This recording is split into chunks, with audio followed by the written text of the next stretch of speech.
রাতের অন্ধকারে দুষ্কৃতীরা জ্বালিয়ে দিল দুটি বাহন। চাঞ্চল্যকর এই ঘটনাটি ঘটেছে শিলচর ন্যাশনাল হাইওয়ে পেট্রোল পোস্টের অধীনস্থ চ্যাংদুয়ার বস্তিতে। নিয়মিত গুরুত্বপূর্ণ সংবাদের জন্য ডেইলি বরাক ইউটিউব চ্যানেলটি সাবস্ক্রাইব করুন। যদি ফেসবুকে দেখে থাকেন তাহলে ফলো ও লাইক করুন। এক চাঞ্চল্যকর ঘটনা ঘটল ন্যাশনাল হাইওয়ে পেট্রোল পোস্টের অধীনস্থ চ্যাংদুয়ার বস্তিতে।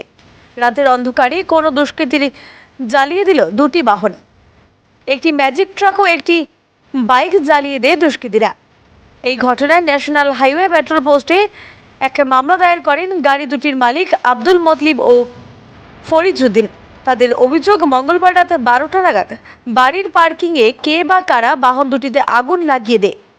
তারা যখন টের পান তখন পুরোপুরি পুড়ে ছাই হয়ে যায় বাহন দুটি। এ নিয়ে তদন্ত করে দুষ্কৃতীদের গ্রেফতারের দাবি জানান তারা। Bureau report, daily Barak.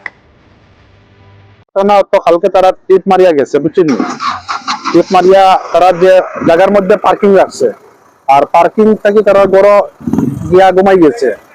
আর এরপরে গাড়ি তারা জ্বালাই দিচ্ছে। জ্বালানির পরে আমারে ফোন করতে ধরো 2:30টার সময়, আমিও গেলাম গিয়া আমরা ন্যাশনাল হাইওয়ে যে এলসি আছে তাহলে ফোন করিয়া কইলাম, প্লাস ভিডিও দিলাম।